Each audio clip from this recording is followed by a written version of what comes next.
আজ মহাদশমী, মনটা খুব ভারাক্রান্ত হয়ে আছে। তো আবার আসছে বছর, একটা বছর পর কে থাকবে কে যাবে আমরা কেউ জানি না। তো যাই হোক, আজকে দশমীতে এই পোশাকটা দিয়ে শেষ করছি। তো প্রত্যেক দিনই ভ্লগ করে সবাইকে দেখেছি কোন দিন কোনটা কি পরেছি না পরেছি। তো আজকেও এটা পরে দেখাবো কেমন লাগছে। এটাও গিফট পেয়েছি আমি। তো এখনও আছে সব, আর পরিনি। এখন অনেকগুলোই পোশাক আছে বাড়িতে রাখা। তো ভাবলাম এটাকে দিয়ে আজকে শেষ করি পুজো।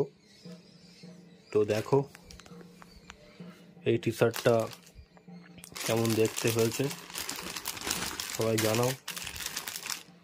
ঢাকের আওয়াজ হয়তো কেউ কেউ পাচ্ছ আমার এই ভিডিওর মাধ্যমে। ঢাকের আওয়াজ শুনতে পাচ্ছ সবাই? দেখো, এটাও খুব সুন্দর দেখতে, দেখাচ্ছি জাস্ট দেখো। এটাও প্রিন্টটা খুব ভালো,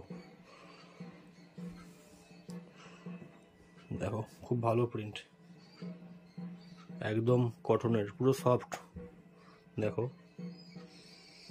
তো যাই হোক, কার কার পুজো কেমন কাটলো, কে কোথায় ঘুরলে একটু জানিও সবাই। দশমী আজকে হয়ে গেল, পুজো প্রায় শেষ। তো যাই হোক, এটা পরে কেমন লাগছে আমাকে দেখো, সবাই একটু বলবে। টাটা।